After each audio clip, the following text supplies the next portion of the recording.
Vous écoutez Radio Lomé, il est 12h30.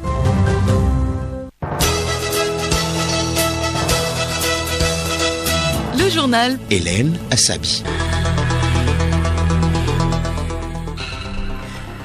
Mesdames et messieurs, bonjour et merci de rester avec nous pour ce journal dont voici le sommaire. Plus de 2700 ménages ont été assistés cette année dans des situations de catastrophe au Togo. C'est ce que révèle un bilan rendu public par le directeur de l'Agence nationale de protection civile. Lutte contre le terrorisme international et les violences communautaires au Togo, les journalistes sont également appelés à jouer leur partition. Élection présidentielle en Libye, la commission électorale a proposé de reporter de mois le scrutin initialement fixé au vendredi prochain. Et puis sport football, troisième journée ce mercredi du championnat national de deuxième division. Maranatha de Fioko, en quête de sa première victoire, reçoit Arabia de Tabligo.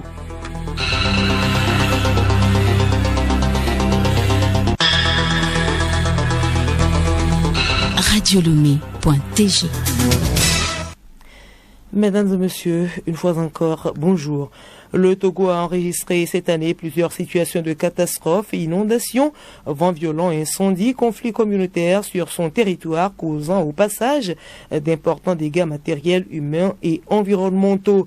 Au total, plus de 2700 ménages ont été assistés en 2021, révèle un bilan du directeur de l'Agence nationale de protection civile. À ce chiffre peuvent s'ajouter 33 établissements scolaires soutenus et 10 000 ménages qui ont bénéficié d'une intervention d'urgence du programme alimentaire mondial.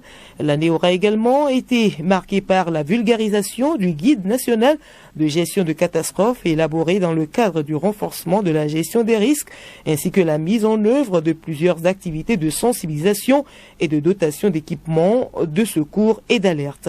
Alors que la fin d'année s'approche à grands pas, l'ambition de la protection civile nationale est désormais d'un côté d'en finir avec le phénomène des feux de brousse accentué par la saison sèche et causé par l'indélicatesse de certains acteurs, et de l'autre de parvenir à une meilleure gestion de la période de transhumance. Il est à souligner par ailleurs que 2021 aura aussi vu le Togo cité en exemple en matière de protection civile sur le continent. Et voici justement un communiqué du ministre de la Sécurité et de la Protection civile. Ces derniers temps, les services de sécurité et de secours enregistrent une multiplication des cas d'incendie d'origine diverses dans les domiciles, services, champs et plantations, voitures, marchés, etc. Ces incendies, qui sont souvent dus, entre autres, à l'ignorance, l'imprudence, la négligence, l'absence des mesures de prévention et de prévision, sont de nature à engendrer d'énormes dégâts socio-économiques, notamment humains et matériels, tant au détriment de l'État que des populations. Dans le souci de prévenir l'occurrence de ces incendies, surtout en ce moment d'harmattan, ou de minimiser leurs effets, le ministre de la Sécurité et de la Protection civile invite les uns et les autres à plus de prudence et à prendre certaines mesures préventives et élémentaires, entre autres, éviter l'utilisation abusive des feux de gaz par les enfants et les personnes non initiées, débrancher les appareils électriques après leur utilisation, éviter les feux de brousse, etc.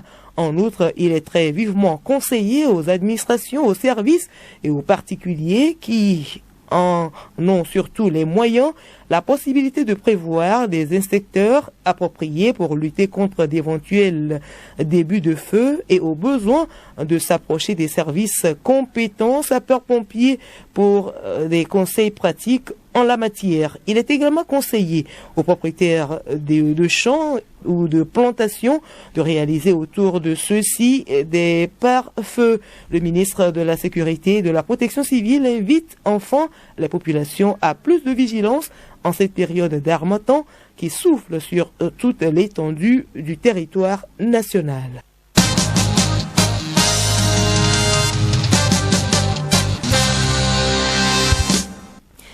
Plusieurs régions du globe sont confrontées à de nombreux défis, parmi lesquels figurent le terrorisme international et les violences communautaires. Pour faire face à ces problèmes, les journalistes de l'agence togolaise de presse sont appelés à contribution. Quel doit être le rôle des journalistes dans la prévention des conflits, l'équité genre et la gestion des rumeurs? Éléments de réponse dans ce magazine de Paul Raoul Tetonyaki, présentation Bénédicte Kanda. Le Togo a été la cible dans la nuit du 9 au 10 novembre 2021 d'une attaque terroriste dans le Pengal, repoussée grâce à la stratégie de défense du gouvernement et à la vaillance des soldats. Cette situation a semé la désolation et la panique au sein des paisibles populations. Le journaliste constitue, dans ce cas d'espèce, un maillon essentiel dans le maintien de la paix. Atiko Yao Honoré, responsable à Top Kpalimé. Le journaliste va être un gardien de la paix, un modérateur, un médiateur en période de crise. Il est également considéré comme un conciliateur en période de post- et pré-crise. Il est aussi considéré comme celui qui doit communiquer aux éditeurs les faits et non sa propre opinion. Ce qui s'est réellement passé et non ce qui le journalisme pense que cela doit être, afin de concilier les gens en période de crise. On doit quitter notre rôle de journaliste traditionnel pour être maintenant journaliste sensible au conflit. Être journaliste au conflit, ça veut dire que lorsque vous voulez traiter les informations, il faut mettre un équilibre en période de conflit, ne pas prendre parti d'un côté, mais plutôt jouer le pacificateur afin d'amener les communautés en question à cultiver un esprit de paix. L'équité genre doit être aussi un facteur de stabilité et de paix. Le chef à Top Kara, Léontine Teteu Arokemawe, donne plus de précisions. Désormais, dans mes productions, je dois tenir compte du genre pour équilibrer les informations, en ce sens que si je suis en face d'une thématique qui fait appel au genre masculin, il faut que je vérifie pour voir est-ce que dans mon écrit, on retrouvera forcément le genre féminin pour équilibrer les choses. Je me suis rendu compte que ce que je faisais avant ne tenait pas compte souvent du genre je produis pour produire, mais sans tenir compte de l'égalité hommes et femmes. Ce que je dois faire désormais dans mes écrits, c'est promouvoir cette égalité entre hommes et femmes dans tous les domaines. Les rumeurs sont une arme fatale contre la préservation de la paix. Les questions de rumeurs doivent être abordées avec délicatesse et professionnalisme.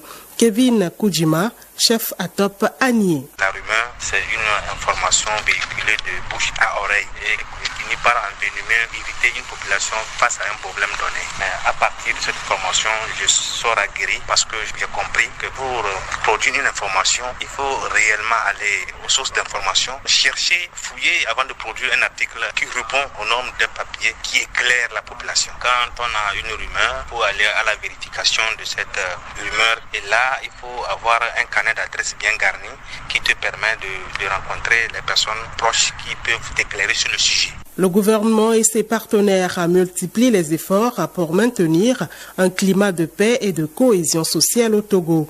Les journalistes pour la prévention des conflits sont donc appelés à faire des productions utiles qui permettent de comprendre la complexité des cas et ainsi anticiper l'émergence des crises multiformes.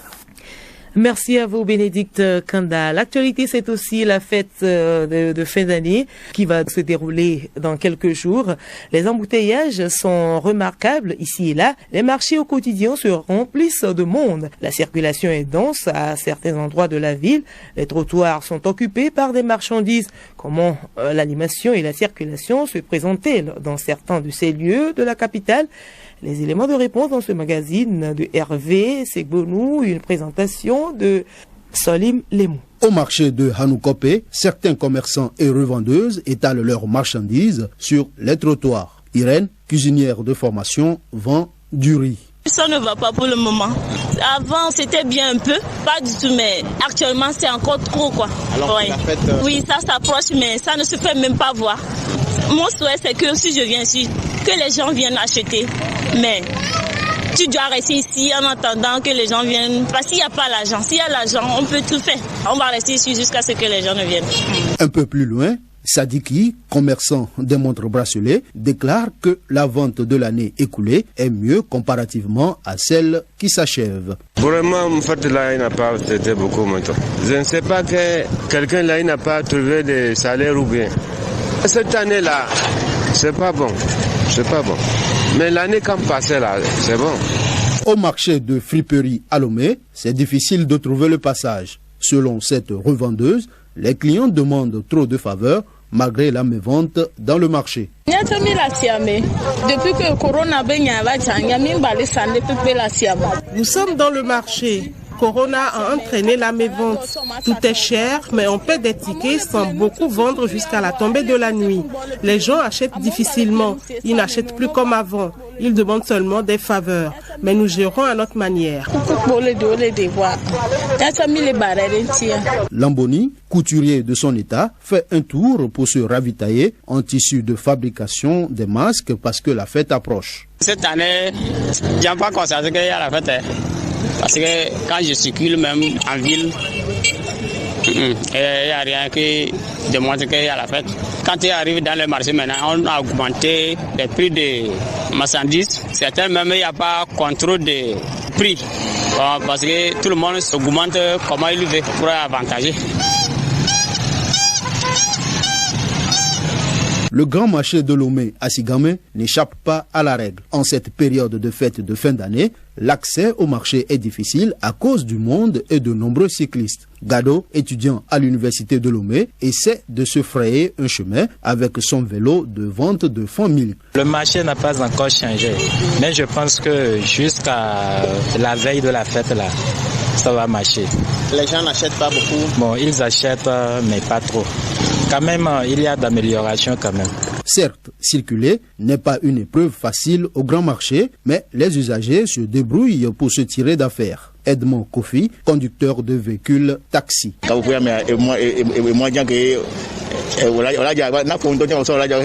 En ce moment, il y a de l'embouteillage. Même les piétons peinent à passer. Les voitures évoluent à pas de tortue. Seulement, l'arrivée des policiers décante la circulation.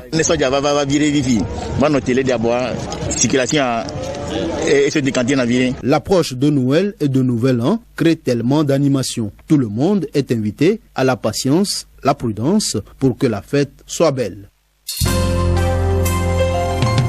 Le journal Hélène Assabi. À l'étranger, en Somalie, le Conseil de sécurité de l'ONU a finalement prolongé tel quel le mandat de la MISOM, la mission de l'Union africaine chargée de la lutte contre les Chebabs en Somalie, pour 3 mois. Le scénario était attendu. La réforme de cette mission, que tous appellent de leur vœu, est retardée par les divergences qui opposent notamment l'Union africaine à l'ONU sur le futur de cette mission. Et je vous l'annonçais en titre, la Haute Commission électorale libyenne a proposé ce mercredi de reporter d'1 mois l'élection présidentielle initialement fixée au vendredi prochain, peu après qu'une commission du Parlement a conclu à l'impossibilité de la tenir à cette date. Après concertation avec le Parlement, la Haute Commission électorale propose le report du premier tour de l'élection présidentielle au 24 janvier 2022. Covid-19, la France a lancé ce mercredi la campagne de vaccination contre la Covid-19 pour les enfants de 5 à 11 ans. L'annonce a été faite par le ministre de la Santé, Olivier Véran, qui a précisé que la dose de rappel n'était en revanche pas élargie aux adolescents pour l'instant.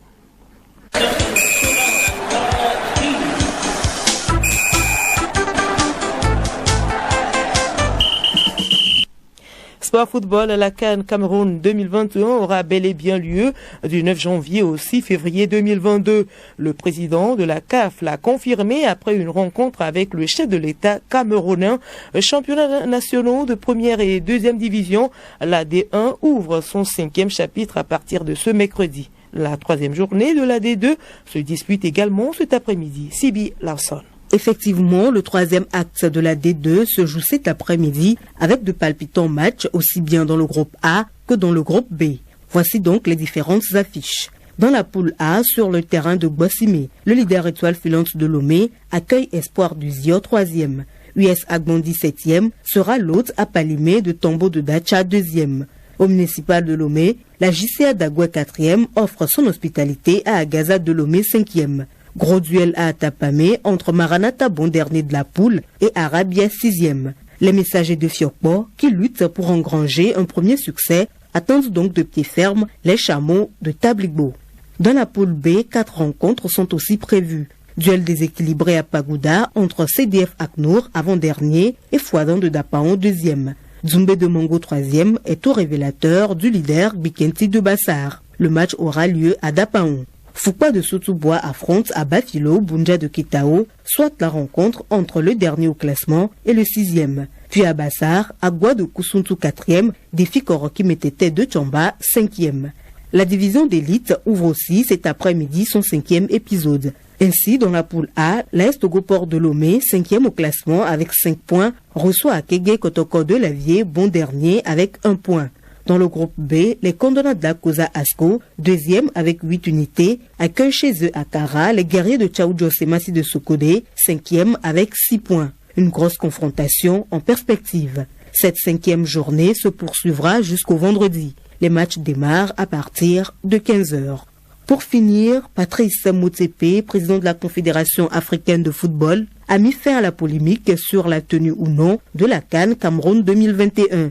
Le patron de la fêtière continentale a assuré que l'événement se tiendra bel et bien, comme prévu, du 9 janvier au 6 février prochain au pays de Samuel Eto'o. Le 9 janvier, je viendrai voir le match d'ouverture entre le Cameroun et le Burkina Faso. Je serai également là quand le trophée sera remis par Eto'o à la fin de la compétition, a affirmé Motsepe au sortir d'un tête-à-tête avec le chef de l'État camerounais, Paul Biya.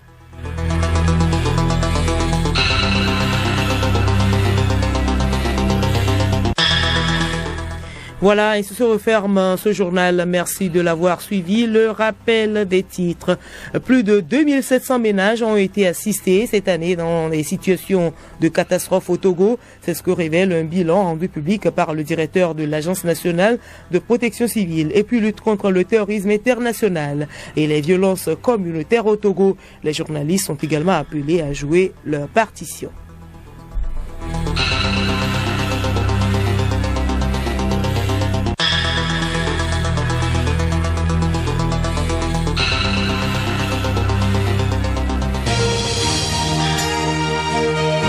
Radio Lomé, boîte postale 434, email radiolomé@radiolomé.tg. radiolomé.tg